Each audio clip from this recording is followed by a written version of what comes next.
everybody.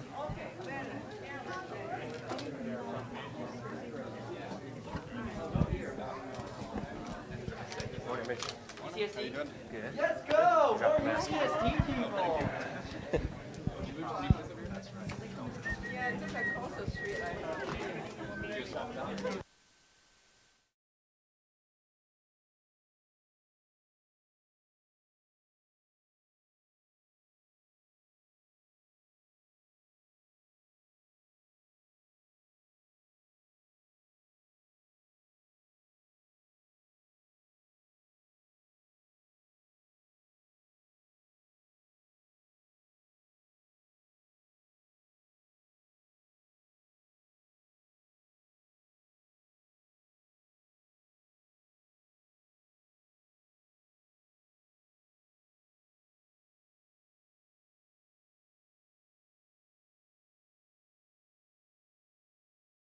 Good morning. Good morning. Is it for the live stream? Oh, okay. Good morning to the live stream. Good morning. All right. If we want to gather back into our seats, let's get comfortable. Just have a few announcements to go through with the church today. We have lots of things going on, so just want to make sure everybody's in the know, just so we can all learn how to participate and be involved with our community. So, as you all know, we have Easter approaching in 2 weeks now, and our team is looking for volunteers to help out with our Easter celebration. So as we eagerly anticipate just that wonderful, joyous celebration of Easter, it's going to be held on March 31st, that's 2 weeks from now, at 10 a.m. So following the service, we're going to be hosting a delightful potluck and an egg hunt starting right at noon after service. So it's going to be a wonderful time for everybody. We really hope that you guys can join. But yeah, so potluck and egg hunt, we are just asking for volunteers in order to make this celebration as truly memorable as it can be. So we need help as much as we can get. If you are interested in volunteering in any capacity, whether it's helping set up or helping out with the kids or helping bring in food, or you just want to participate by being there, we're more than welcome to have you. So Pastor Mariah is looking for help with the egg hunt and the photo booth and games. Definitely could use some help there.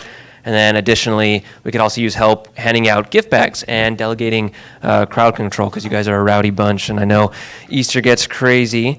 But we just want to help welcome in newcomers to the church especially. Easter can be a great day to meet new people and invite them out to our service. So it's a great time to be connected, and we're looking for help to just maintain the whole event to make sure that everything goes smoothly. So your involvement really will ensure that Easter festivities run smoothly and that everybody feels welcomed and included. So if you're able to lend a helping hand, please let one of us know. There's sign-up sheets in the back of the church, in the back corner over there, or you can talk to Pastor Mariah or Pastor Scott. Pretty much anybody can help you get involved, and that's in 2 weeks for our Easter service at 10 a.m. and the celebration afterwards at noon. Yeah, hopefully you guys can all join. We also are still fundraising for our Amore mission trip this year. Big things happening, but we have another fundraiser happening. So on Wednesday, March 27th, so not this upcoming Wednesday, but the next one, from 11 a.m. to 8 p.m., we want to invite you to join us at Round Table Pizza, located, it's at 13293 Black Mountain Road. I'm sure everybody can look that up. But here in San Diego, just for some pizza to help fundraise for the Amore mission trip down to Mexico, to help build sustainable housing for a family down in Mexico. It's a big thing that our church is participating in this year, so if you're able to partake and just take a day out to get some delicious pizza, it'll go towards a good cause. So 20% of all the profits from this fundraiser are going to be donated back to our cause, so really anything helps. Pizza's pretty good. I like Round Table. That's on Wednesday, March 27th from 11 a.m. to 8 p.m. So pretty much the whole day. If you can go and place an order, definitely will help support our mission trip. You can also order online or do pickup or any of those things. Just make sure you mention the fundraiser or the trip when you're placing your order. I'm sure we're all pretty familiar with how these kinds of fundraisers work, but just want to make sure everybody knows. And we also still need 18 people to RSVP for this event. So if you can mark your calendars and spread the word among friends and family for this fundraiser, we're looking for at least 18 people to RSVP that they're going to be going around table. I'm going to go get some pizza. That sounds pretty good. There's going to be a QR code too on the screen if you want to just scan that with your phone, just to add it to your calendar and set a date. We also have a book club going on. The kids are excited for book club. The book club is on the book called Restless Devices by Felicia Wu Song. Our book clubs meet during Sunday lunches, and they're a great way to explore spiritual growth and just learn about spirituality on specific topics that we're learning about. So, Restless Devices, I'm sure by the name you can kind of gather what it's about, but we're thinking about how to pursue Jesus in the midst of our digital world, something that affects all of us.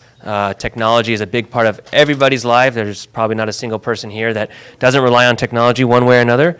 And so as followers of Jesus, it's always encouraging to learn new ways on how to seek God in the midst of all our busyness and what we got going on in the digital world. So we also have a sign-up sheet in the back table if you want to sign up for the book club and get connected there, just so we can start that. That's going to be starting in April. So this upcoming month, in about 3 weeks, they will be meeting for the first book club session. Yeah. Just a reminder, too, as part of our worship here at Ethnos as a community, giving is a big part of our community. So if you are able to, and if you call Ethnos home, you can direct your regular giving and donations to the box at the back table, that wooden box back there, or electronically at ethnos.us. We also have a Venmo. Whatever you're capable of doing, it helps us support this church and keep the community going strong. So we just want to remind you of that and appreciate any donations. At this time, I want to dismiss the kids. Pastor Mariah's in the back. If you want to go ahead and join over there, your teachers will meet up with you. And I'm going to turn it over to Pastor Scott.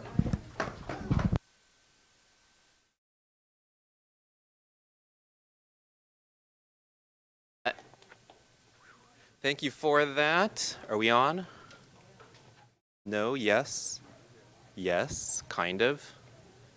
No, I can use this one.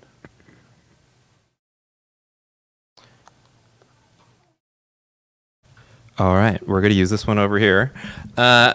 Yeah, thank you, Jacob, for that. To let you guys know, a little programming change for today. We're going to be doing our prayer time, but we're going to be doing it after the message, and so towards the end of service.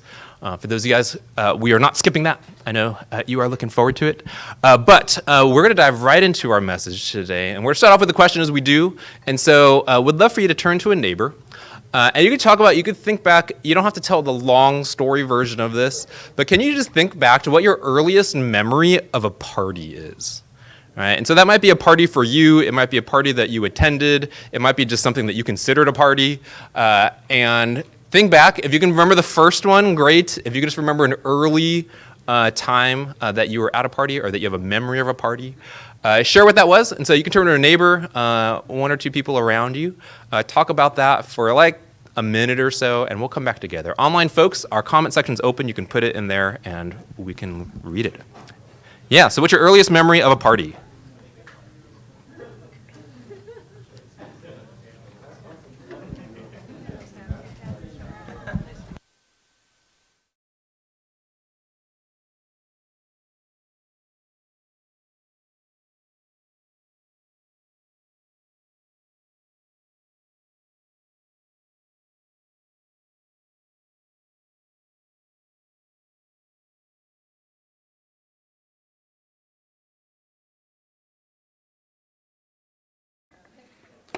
Mic check, mic check, mic check, mic check. Really? Huh.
could always ask about parties every week. We'd love if anyone just has something that they want to share, let everyone else know about.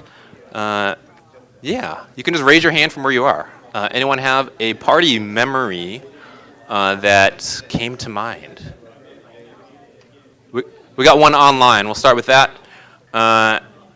David says he remembers Thanksgiving at my grandma's place in Washington, sitting at the kids' table. It was quite a feast. Love it. I've got some good Thanksgiving dinner memories as well. Yeah. I remember being like 3 or 4 and crying because I was scared of the Winnie the Pooh pinata. Scared of the Winnie the Pooh pinata. Okay. All right. Pinatas, I was actually scared of pinatas too when I was younger. That's interesting. I forgot about that till you just mentioned it. Other folks, yeah. So I'm originally from New York, and in New York they have block parties. So they shut down the street, no cars, get a DJ, and the kids we can just free fall. All right. So a whole block party, shutting down the whole street in New York. Yeah. Very cool. What else did you guys talk about?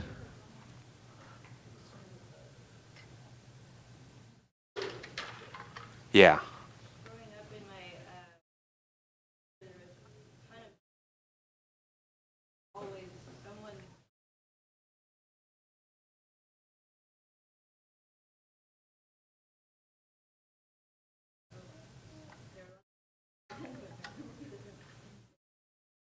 Yeah, so a lot of the birthday parties going on in the neighborhood, with just kids everywhere. I grew up in a neighborhood kind of like that as well. There was a lot of kids around.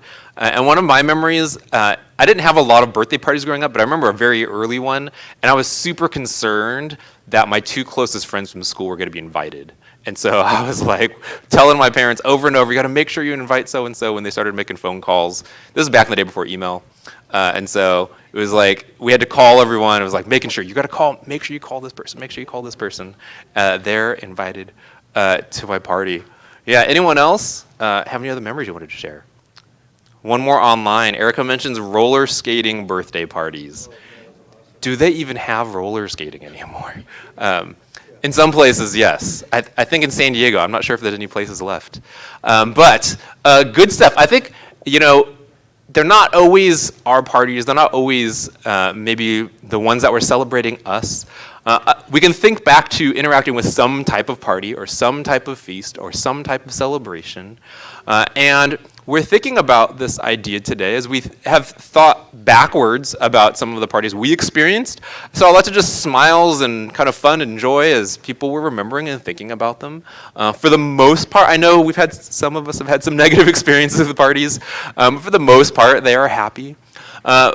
Sometimes, I don't know if it's that we just can think when we were kids and maybe we're a little bit more free, we enjoy them a little bit more. Maybe we just had more parties or different types of parties when we were younger.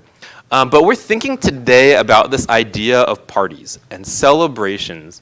And it's not just something that's supposed to be when we're young. It's not just something that's supposed to be in the past. It's something that God actually continues to desire for us in our life. I don't know if you've thought about that last week, I know maybe for some of you it was revolutionary. We're talking about how God desires rest for us and sleep. God also desires parties and celebrations. We're in this series called Fasting and Feasting.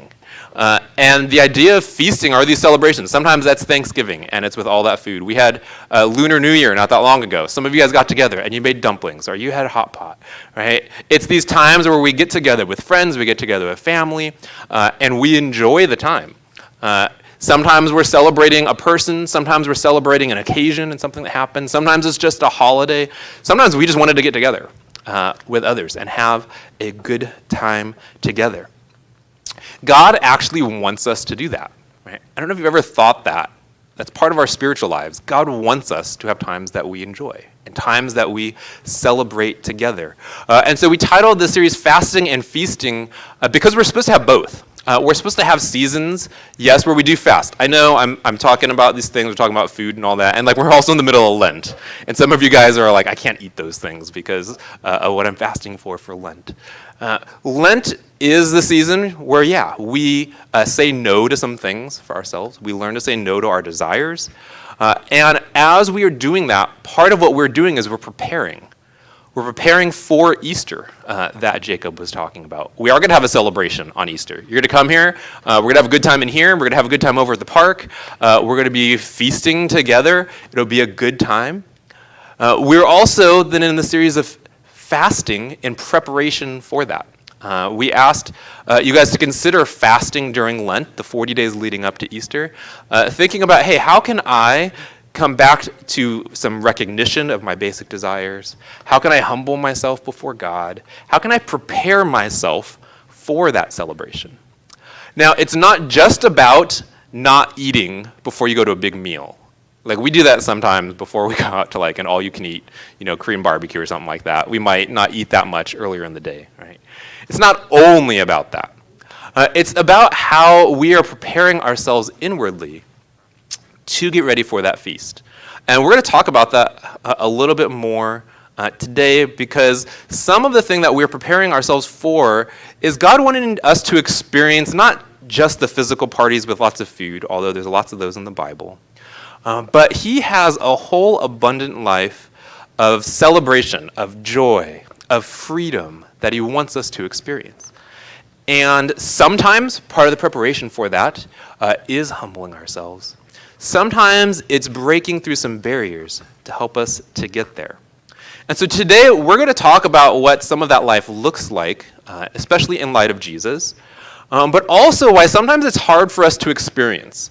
Maybe it is we've just gotten older and set in our ways, or we're more serious than we used to be.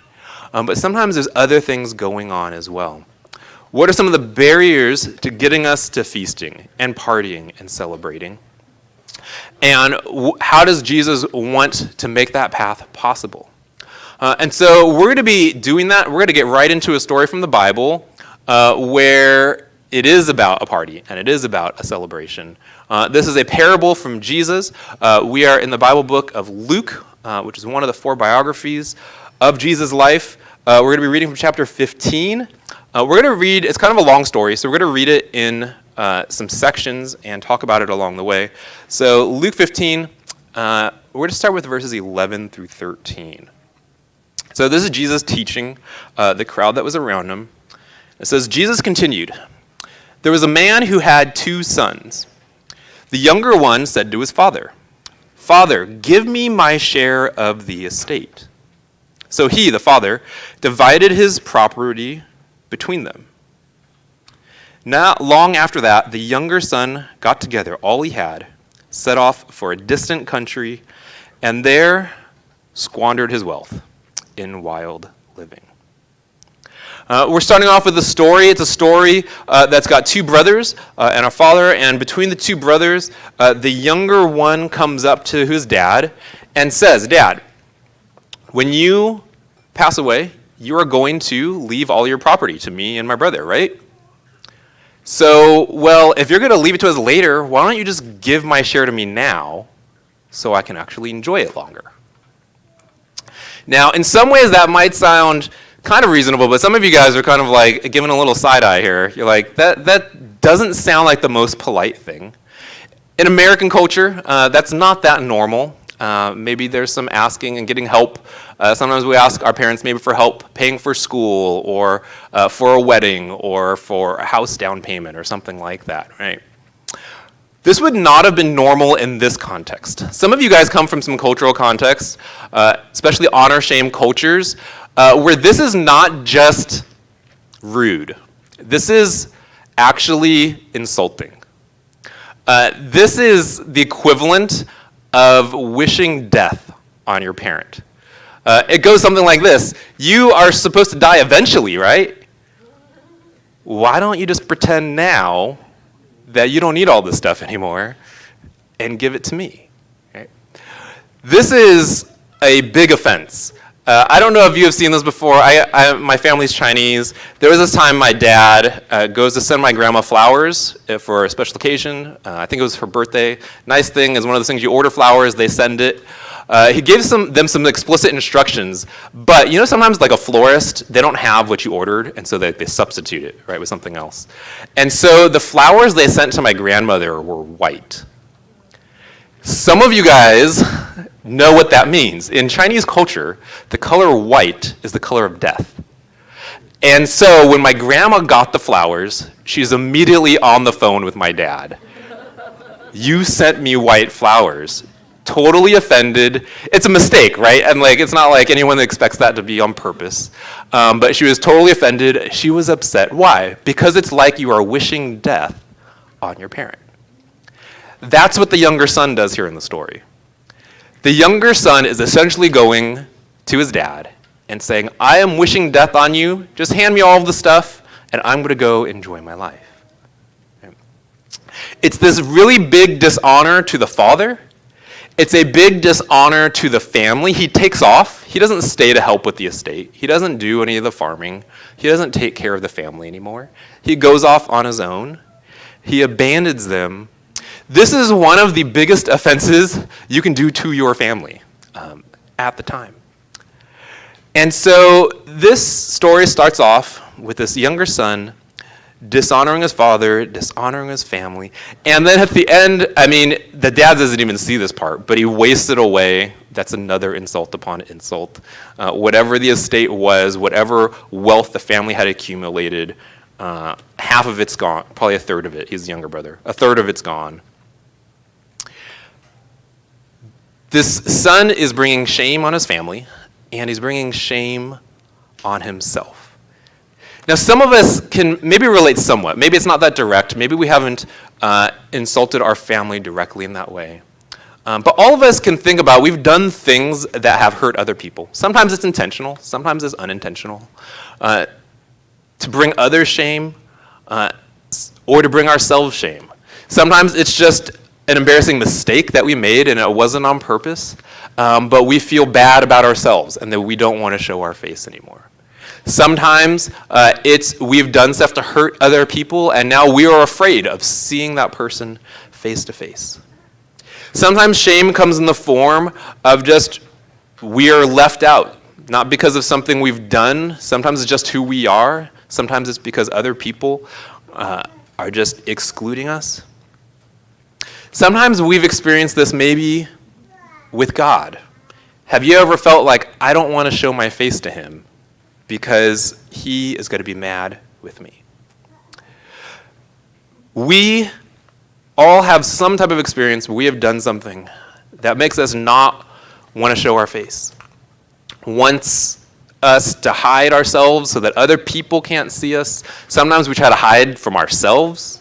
Sometimes we hide from God. This is where the story of the younger brother is going. It continues in verse 14. After he spent everything, there was a severe famine in that whole country, and he, the son, began to be in need. So he went and hired himself out to a citizen of that country, who sent him to his fields to feed pigs. He longed to fill his stomach with the pods that the pigs were eating, but no one gave him anything. When he came to his senses, he said, "How many of my father's hired servants have food to spare? And here I am starving to death. I will set out and go back to my father and say to him, 'Father, I have sinned against heaven and against you. I am no longer worthy to be called your son. Make me like one of your hired servants.' So he got up and went to his father." The son's shame multiplies because he's in this faraway country. He runs out of money, and no one else is doing well either. They had an economy, I guess, like ours, and so he was out of work. He goes and takes basically the lowest job that he could find. He hires himself out, becomes essentially an indentured servant, and the job he gets is to take care of the pigs. If you know anything about Jewish culture, you know one of the things they're not supposed to even be interacting with is pigs. And so he takes the lowliest of the lowliest jobs just to try to make it. And not only is he there now working, he goes from having this lavish life, his father was pretty rich, to living up the nightlife, to not only being out of work and being hungry, he's now working with the pigs, wishing he could eat the food that you give to the pigs. If you guys know anything about taking care of pigs, they eat like whatever's left. Right? They eat the stuff that you wouldn't give to any other animals, that the people wouldn't even finish eating. And he's like, starving, I wish I could even eat what the pigs are eating. This is the son's shame multiplied. He is gone from being an important person in an important family to squalling in the mud with pigs. Shame is what makes us feel like we don't belong anymore. And there's something that happens in this story that I found really interesting that I paused at. Verse 17 said, something happens when he came to his senses. Right? But what happened before that? He had this time where he had no options left. Right? He's an important son. He's got an important dad. His family's rich. But he's like, I have no options left but to go feed pigs and try to eat the food that the pigs are eating. Right? His shame has grown so much, he's become frozen where he was. He's gotten stuck into the position, and he thinks that's all that he can have. He is there not thinking, hey, I've got a rich dad, maybe he can help me out. He's there remembering, I insulted my dad. I wish death upon him. And instead of going back, he tries to just accept that that's all he can have is the lowliest of positions. I find it also interesting the fact when he does remember that he does have a rich dad and that he did come from a good life, his thought wasn't that I can go home and be taken care of. His thought was, well, I can go home and at least I can be a better hired hand. At least I would have a slightly better job than taking care of pigs. And so he goes back and goes, well, at least my dad's servants, they're paid a little bit better. So maybe I will go work for him. This son was stuck where he was because of shame. Shame kept him from seeing that there was another option. And sometimes this happens for us too. Because of how we feel about ourselves and because of how we're afraid that other people are going to see us, we can get stuck in the place that we are. I don't know if you've ever had this before, where you felt bad about yourself. You felt that you didn't belong. I know I've had that. I've had parties where you show up and you're like, I don't belong here. Right? I don't have clothes nice enough to be in this party. I don't have the right connections. I don't know how to carry myself. I don't know how to be in this place. Maybe we've thought that for our workplace. Maybe we've thought that for our school. Maybe we've thought that in our family gatherings. Maybe we've thought that in our society. And that shame can lock us up and freeze us. Right? Shame, fear, anxiety, they can stop us from doing things like making a decision. Do you ever have one of those times where like you don't make a decision because you're just afraid of what's going to happen? You don't feel good about yourself. You don't feel worthwhile. Sometimes it blocks us from moving forward in life and taking the next step, whatever that is. Sometimes it blocks us from seeing who we are, but also the options that we have. For this son, the big obvious option was go back and say sorry to your dad and see what he can do, right? And he like never thinks of that. He thinks of like everything else, but go back and try to heal your relationship. Shame can freeze us up. But that doesn't have to be the end of the story, and that's not the end of his story. He decides to go back. We continue on in verse 20. But while he was still a long way off, his father saw him and was filled with compassion for him. He ran to his son, threw his arms around him, and kissed him. The son said to him, "Father, I have sinned against heaven and against you. I am no longer worthy to be called your son." But the father said to his servants, "Quick, bring the best robe and put it on him. Put a ring on his finger and sandals on his feet. Bring the fattened calf and kill it. Let's have a feast and celebrate. For this son of mine was dead and is alive again.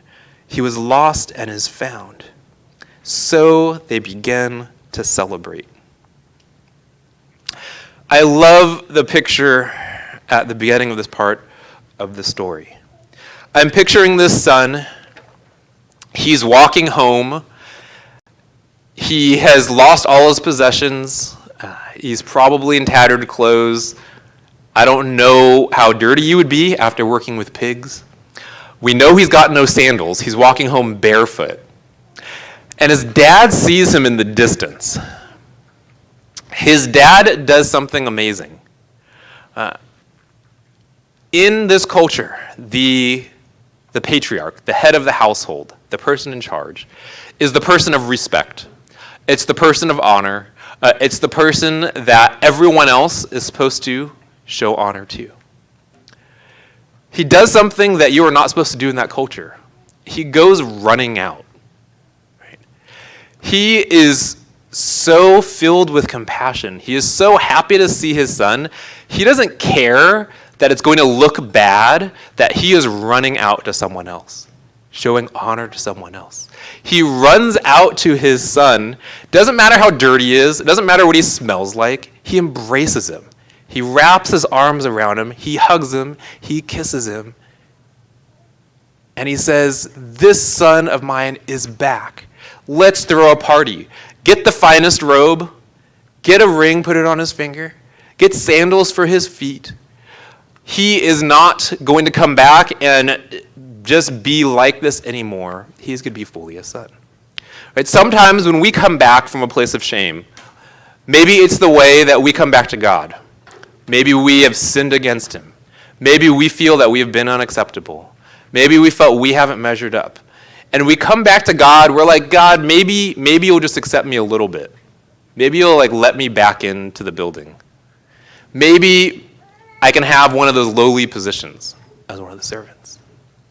And God runs out and wraps his arms around us and says, "You are my son. You are my daughter.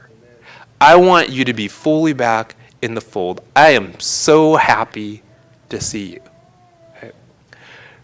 And this is the start of the party. It says they killed the fattened calf. I know some of you guys like to eat. This is the choicest piece of meat that they can have. It's the one out of the whole herd. They would save one calf to fatten up just for when the next big giant celebration comes. That could be a couple of years from now. That's the one we're going to eat because that's the one that's going to taste the best. It was like the Wagyu beef of the Middle East. Right?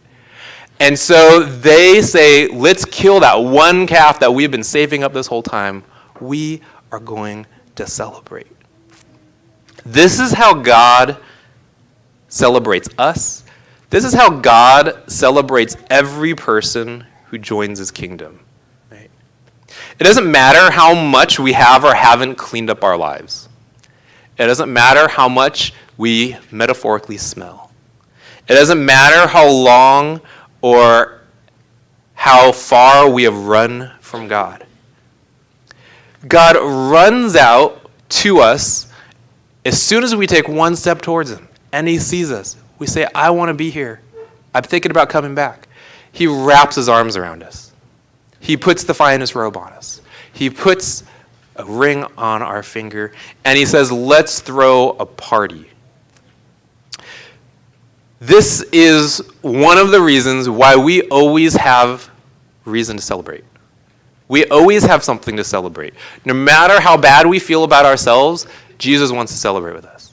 No matter how much we think we are not worth a party and we are not worth being celebrated by other people, God says, "I want to throw a party for you in heaven." We always have reason to experience God's feast because that's what he is inviting us to. We might feel like we are stuck in the mud. We might feel like we've been frozen by shame. We might feel guilty from our past or fearful of our future. God reaches out to us to be with us, to love us. That's one of the reasons to celebrate.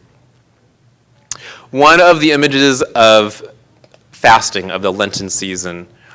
Some of you guys come from tradition, and you know this. The fast starts on Ash Wednesday. And so it was the Wednesday of the week we first started talking about fasting. And on Ash Wednesday, one of the important images is the ashes, right, or dust, that we would put a mark on our foreheads. And it's the reminder that we have come from dust, and to dust we are going to return. Okay? Part of the goal of fasting is remembering that we are just matter, we are just stuff, but it's God who brings us life. And in those stories in the Old Testament, it's we are made out of dust, and then God comes down to the dirt to breathe life into us, to breathe into our nostrils his breath of life. Right?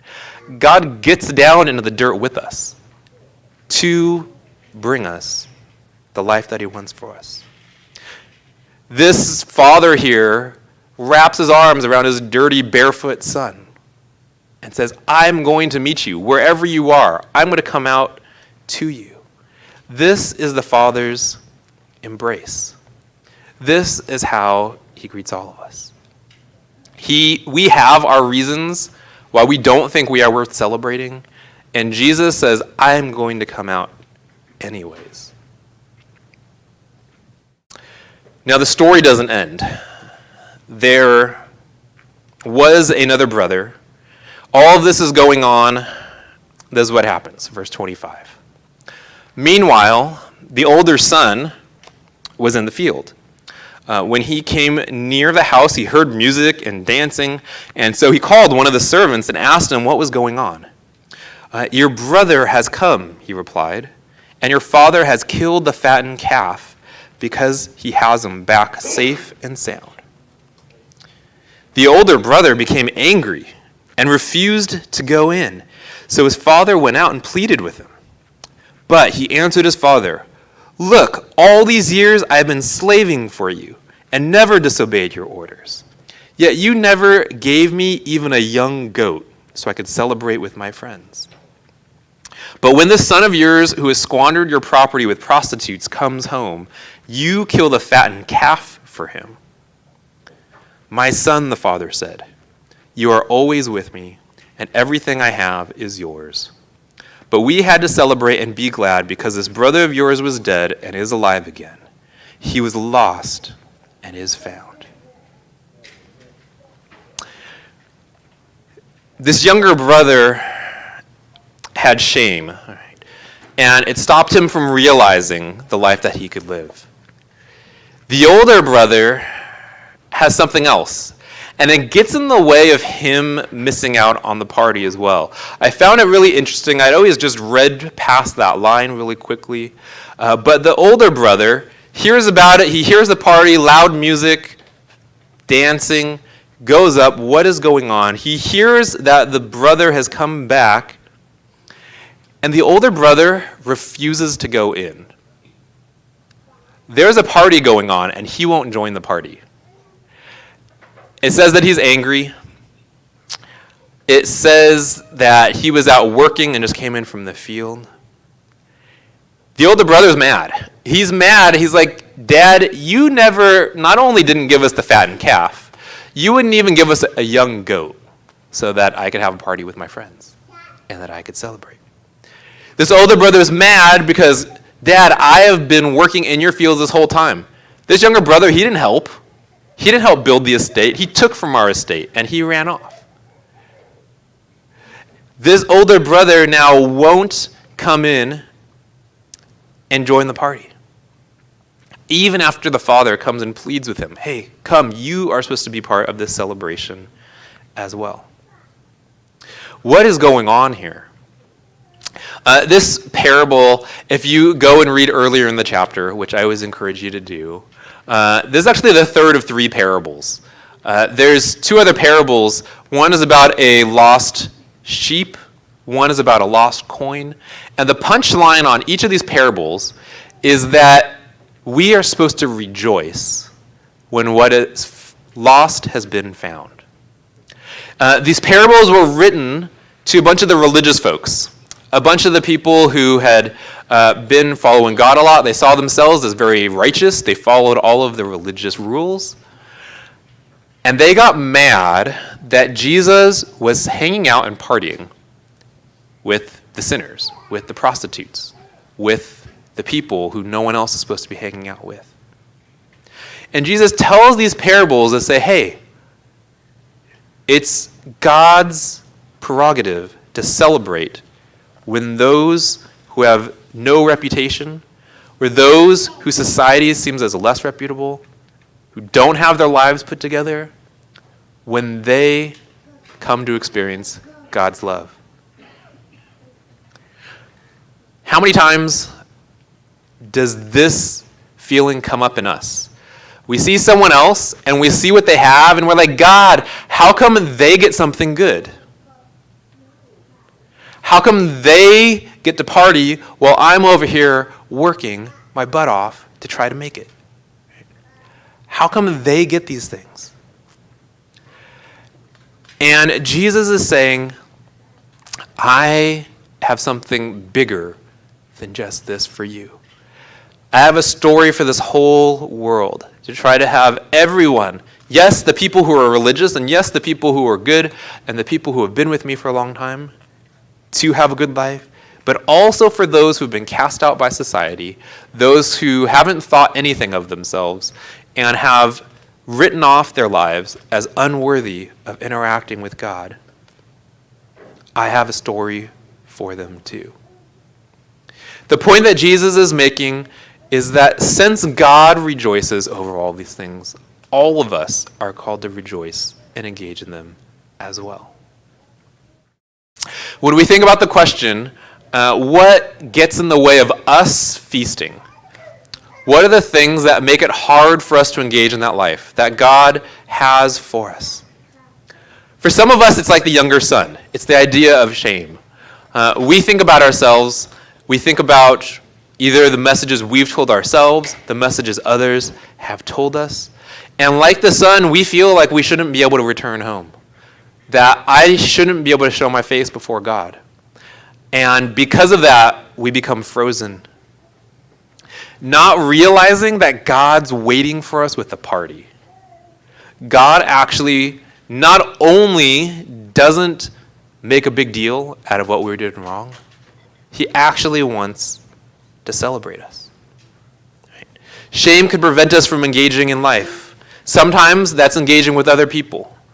I know some of us experienced that during this COVID season, this last 4 years now, where we've gotten used to not being around others. And we think then, after a while, well, what if they see me now? What if I am not the same as I was before? What if they won't like me anymore? What if I say something and I don't know how to make small talk anymore, and they will think I'm weird, or I'm going to say something wrong, and we won't engage? Sometimes shame comes up and just clouds our mind from living a free life because we're focused on the things that we've done wrong or the things that we might do wrong. We think back on the things that happened earlier that day and we're replaying them. Or we're afraid of taking a new step in life because of all the things that could happen. God has a loving embrace for us. He says, I want to meet you in that. He not only loves us, he runs out to us. He wraps his arms around us. No matter how messy your life feels or my life feels, Jesus wants us to know we don't have to get cleaned up to meet him. There's this idea that we get sometimes that in order to get rid of our shame, we have to clean up our lives. Have you ever thought that? Like, in order to finally be accepted by other people or be accepted by God, I finally need to get my act together. I need to get rid of the stuff that was bad. I need to show that I am good and strong and worthy, and then people will love me. And here's the problem. It doesn't actually work. Right? Some of you guys know because you've tried it. Instead of trying to get rid of the mud, shame is broken when God embraces us in it. when God comes down to the person who is dirty and who is barefoot and who has squandered away the family wealth, and he embraces us.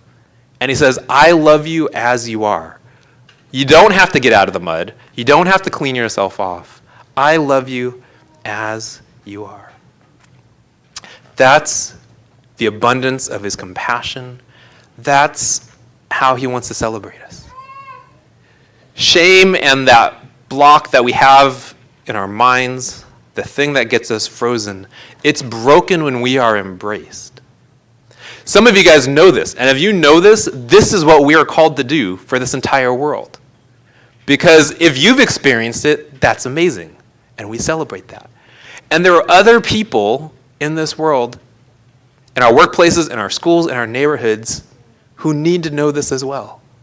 We don't have to get cleaned up to meet God, because we have a God of grace and mercy. All we have to do is turn to him, and he's going to run out to us. For you, what is getting in the way of embracing that? The other thing we saw in the story that gets in the way of celebrating is this older son's jealousy. The older brother lived this type of life, and maybe you have experienced this or you've seen it. In the spiritual life, sometimes we feel like we have worked so hard for God, or we have done so many things for him, or we have been good, or we have given our time and our money and our effort. And because we have done so much, then when we see other people having a good time with God, we feel that there's something wrong there. And we get jealous of what they have. How come someone else can walk around so free and so happy and with joy every day, and I'm here slaving away for God, and I don't experience those same things? And in that, we think, God, haven't I earned that party? How come you are celebrating and giving it to somebody else? As Jesus followers, we're called to party with those whom Jesus partied with. We're called to party with the tax collectors and the sinners. We're called to spend time with the orphans and the widows. The people who around us, whether it's us, whether it's our friends and our coworkers and our neighbors, who are in the mud of life. Right? I think all of us can probably think of someone that we know that's having a hard time of it right now, for who life is messy and feels bad about themselves, don't want to show their face. Jesus came to hang out with people in the mud. And he says, if you have gotten out of that, if you have come to the party and you are feasting, great. There's other people to invite into that as well. Will you go out and show them? Show them the life that is possible. This is the life that Jesus has for the world. His message of transformation isn't say a prayer, get a ticket into heaven, feel good about yourself. Right? His call is invite more people to the party. We have an amazing God with an amazing grace that he wants to give to everybody. It pains me, it breaks my heart when I see Christians who are focusing on naming like all the other sins in people around them that they see, and are like, hey, that person's sinning, aren't we supposed to do something about that? Aren't we supposed to stop them? And it's not that we're not supposed to try to get rid of sin, and we're not supposed to grow in following Jesus, but it's focusing on other people and what's wrong with them, viewing other people as not being deserving of being in God's family. Right? Like finding ways to like be a bouncer at the party and not letting people through the door. Like that's never what Jesus calls his people to do. He says, there's empty seats here, go out into the streets and find more people to fill them. It doesn't matter who they are. It doesn't matter if they were with us this whole time. It doesn't matter how much of my teaching they know. It doesn't matter how good of a job they do of being religious. He says, go and find them and bring them on in to the party. And that's one of the other things that gets in the way as well, comparison. When we are there thinking about other people, focus on the people that we are better than, we think we're better than, focusing on the people that we think we're not as good as. There's this old American saying, Comparison is the thief of joy. It's the idea that when we are so focused on other people, on what they have, or we're focused on what we don't have, we're seeing what good is out there and wishing we had it. We're seeing how bad we think of ourselves, or how bad we think others are. That it blocks us from experiencing a life of joy, a life of freedom. God has a different plan. That plan for this world, that plan for us, is the fact that the Father wants to celebrate us. The Father celebrates who we are. He's willing to celebrate as we are, and he invites us on in. There's a whole bunch of work and transformation that he does after that, so it's not that he's not trying to change our lives, he is. But he invites us into the party first, and he's willing to meet us there in it. That's a story for us. If you feel like today you resonate with that younger brother and you're like, there are ways that I have felt bad. There are ways that I have felt frozen. There are ways I have felt unacceptable. God wants you to know how much he wants to embrace you right now as you are without making any changes. We said earlier in this series the idea of fasting or any type of spiritual practice, praying, attending church, going to small group, any of these things, none of them get God to love you more. He already loves you fully. And some of us need to hear that. For some of us, we need to hear the message to the older brother. And there are people around us that are hurting. And it's easy for us to get caught up in how much we have done or how much we have earned or how good we are and to think about how bad other people are. And Jesus is like, I don't want you to keep focusing on those things because I want you to join in on the party too. He wants us to live a life of freedom. We're going to talk more about how that happens. We have 2 weeks left in this series. We're going to be talking about living this abundant life of love that God has for us. But in preparation, one of the things he wants us to do is to get past some of these blocks so that we can embrace the life that God has for us. We're going to reflect on how to do that in just a moment. We're going to pause. We do this each Sunday to continue the discussion together. And so if you have a question, a comment, a thought, you can raise your hand from where you are. Questions, yeah. Do you want to come grab this, actually?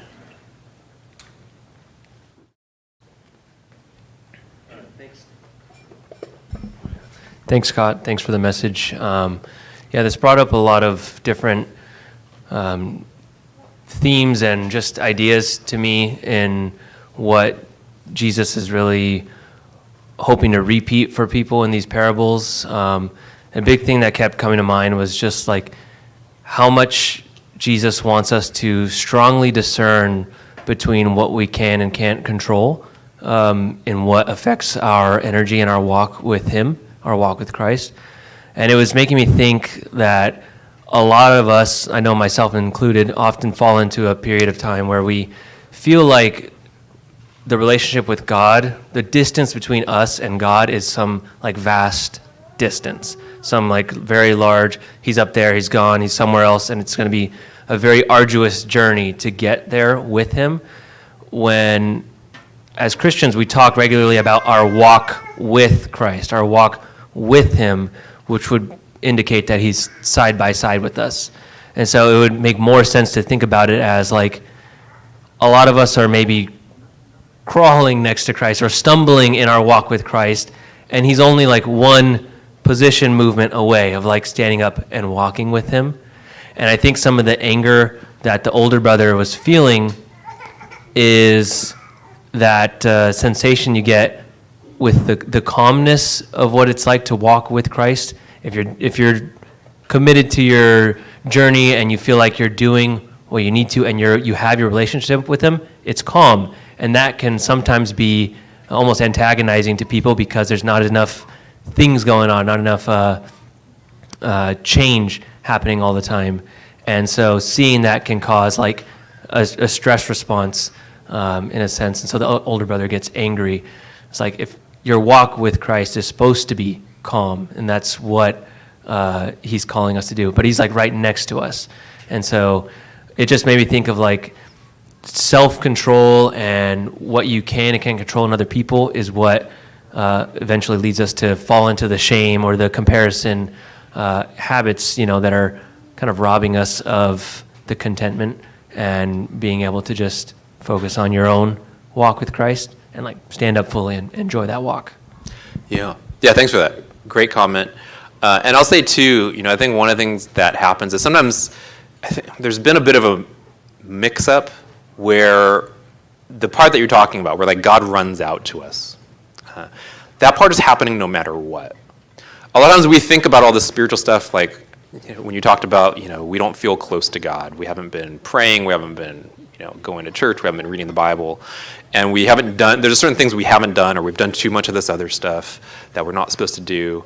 And so because of those things, we feel this distance, right? Or we just don't see how God's working. We've prayed and we've asked for help and we haven't seen it. So we feel God is distant. God running out to us with his arms wanting to wrap himself around us, that part doesn't change, no matter what we are doing. No matter if we're walking or crawling or sitting or digging a hole for ourselves in the ground, God is always running after us. Now, how much we experience that love can change, right? How much we are sitting with him, how much we are paying attention to him, how much we're listening to him, that will help us to experience his love more, right? But the amount of love doesn't change, right? Us doing those spiritual things doesn't get him to love us more. It only gets us in a place where we can experience it more. And so I think that's one of the things that often gets mixed up. Because all the things you're talking about come when we think that we have to do those things in order for God to love us, in order for us to be worthy of it. And it's hard, right? Like, it's hard. I still run into those things. There's times where we're like, yeah, if I don't feel I've done stuff well, or if I've made a mistake or done something like that, it's just natural for us to think, yeah, I'm distant from God, or God doesn't love me as much, or doesn't love me in that moment. He's running after us the entire time, even when we feel he's distant. And I know sometimes that's hard to see and experience, but otherwise he wouldn't be God. Thanks for that. Do you want to run mic for us? Thanks. Was there a hand back here?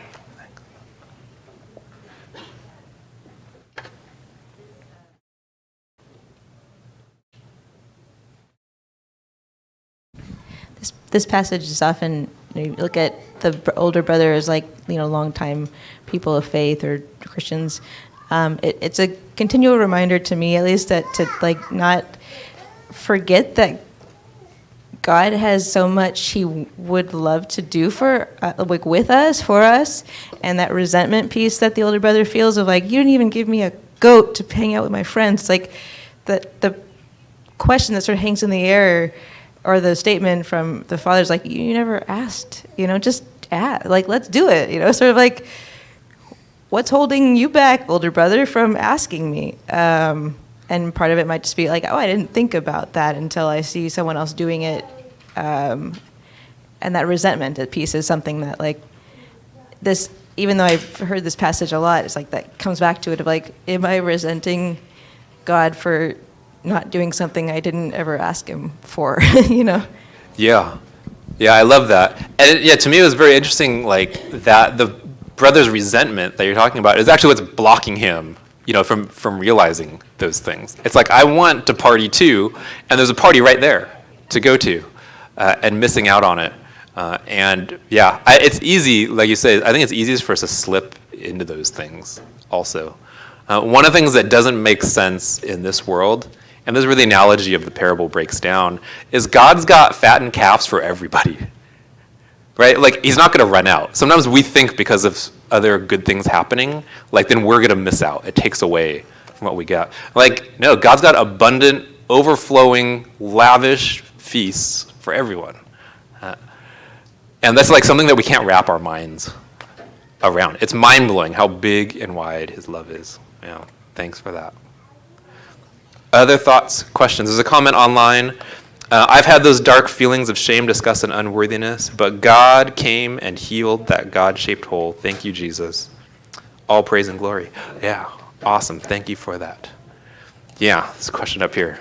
Yeah. And one thing about this passage, though, it's talking about like other races too. So a lot of the message was like for the Israelites, but then they started reaching out to the Gentiles. So that's the other part of, I think, for this message is like, no matter like what color, no matter what race, no matter what ethnic background, economic background, this message is for you also. Yeah, and going beyond whatever borders and boundaries that we set up, God's love is always wider. I don't think there's a single person who's ever lived outside of Jesus who completely understands how big God's grace is. We just can't comprehend it. Yeah, go ahead. Thank you for the message. I really like this passage. I think it shows God's heart, and it shows how He's different than us. The way He looks at things, because for us, it's like when we look at an older brother, we feel like it's almost not fair because look at him. I mean, he really done everything right. So there's a danger of self-righteousness with the older brother because he's forgetting he's a sinner, I think, too. And the younger brother, he almost has a higher capacity of love for God because he knows how much he sinned, and he's coming back, and he's still accepted. So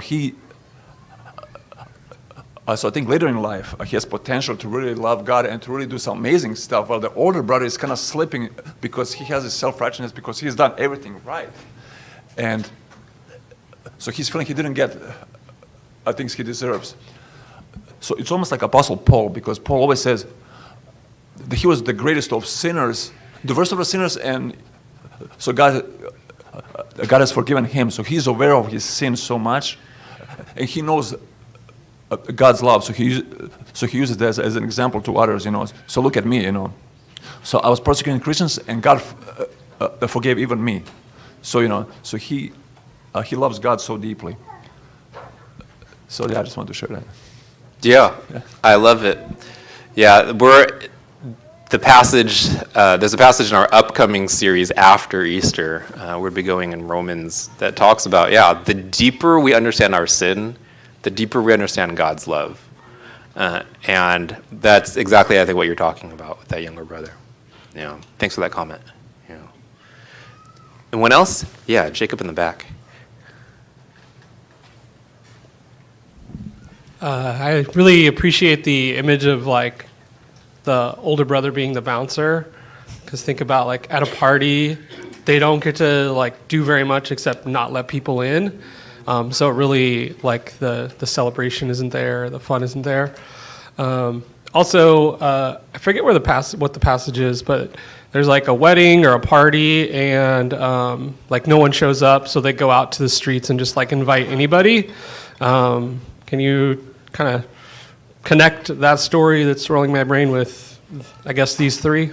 Yeah. There's another. So you're talking about another parable, of Jesus, and he's talking about the kingdom of God is and it's like this feast, and the guests of the party get invited in, and they don't show up. The analogy there, if I'm remembering right, I believe, is chronologically, Israel gets the invitation first, right?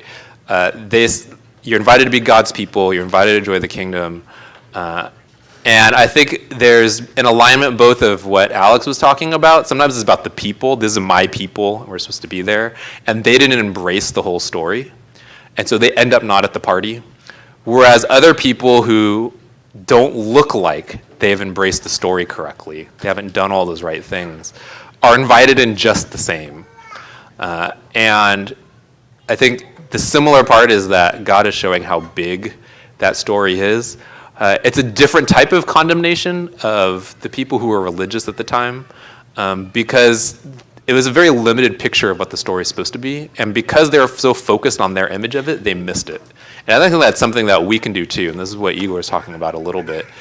Sometimes we make the spiritual life into this thing.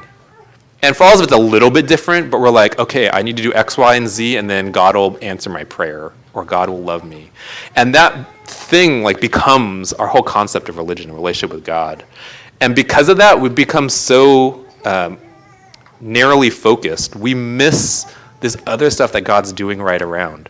Right? That's sometimes what happens with shame. The idea with shame isn't that we can't see the stuff that's going on around us. It's that we're so focused on something that we just don't see it because we don't lift our heads up and we don't look around. Yeah. And so, yeah, I think a similar story, like you're talking about, similar to that, I love the idea. God's trying to let them know, hey, this whole thing is supposed to be a feast. It's supposed to be a party with as many people as possible. Yeah, thanks for bringing that up. I love it.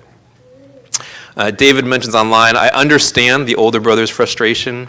If I were in his shoes, I'd be frustrated too. I've had those thoughts too. Like, it's so easy. Like, we say it like, there's just these bad people that think these things. It's easy for us to have that mindset. It just slips in. We go like, oh, that person hasn't been here as long. Right? Oh, that person didn't say the most elegant prayer. Right? Or that person, they don't even come to community group every week. Like, and it just slips in there. Right? It's this comparison thing. It makes us feel a little bit better about ourselves to think about how bad we think someone else is. And we get a little bit of like an ego boost or whatever it is, encouragement. It's natural for everyone. Like, we are all both brothers. Like, we all can have all of those things. And so it's not just whether there's one and the other. I love it. This is good. We're going too long. I just stop this. The reason why is because I want to spend some time finishing reflecting on this. There's actually a lot of ways that we can relate to this passage. And so I mentioned we're going to have our prayer time at the end. We're going to do it right now. I'd love for you to get together with a couple people around you and reflect. I have 2 questions that we'll put up on the screen.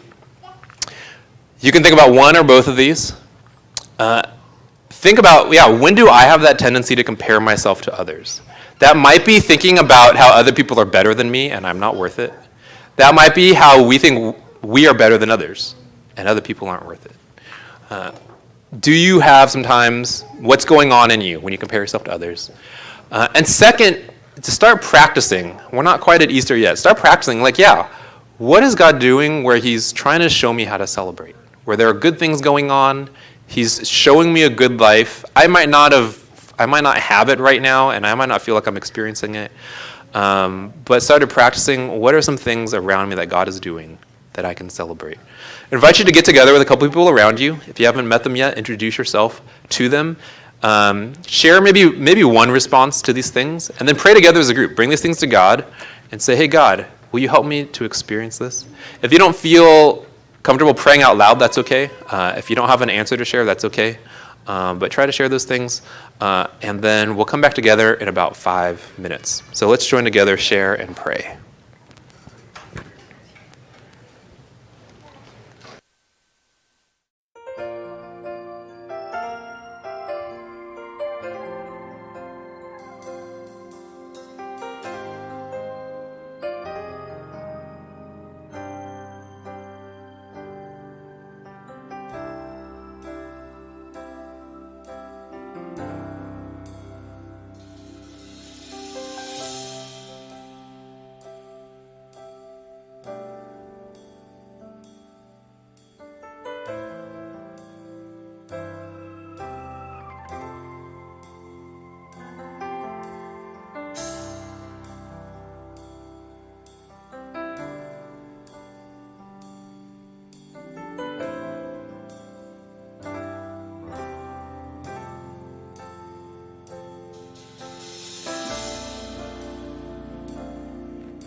to wrap things up.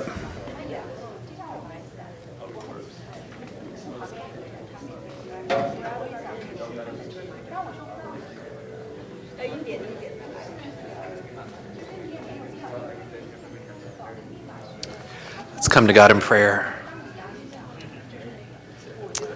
God, we praise you for your abundant love. There's parts of it that we can't understand why you run out to us when we're in the mud, when we're ashamed of our lives, because no one else around us does. This world won't embrace us. Sometimes we won't even embrace ourselves. And yet you come out and you wrap your arms around us and embrace us. We thank you that you are willing to humble yourself, to come into the mud, to become human, to live this life, to walk on this earth, to die on the cross, to take on shame and scorn so that we can celebrate life. We give you praise for that because it's something that we couldn't do for ourselves. It's something that we as humanity cannot earn. But we know it's because you love us. Help us to experience that love this week. Help us to help others around us experience that love as well. We thank you for your embrace. We pray this in the name of your Son. Amen. Online folks, we'll see you guys next week.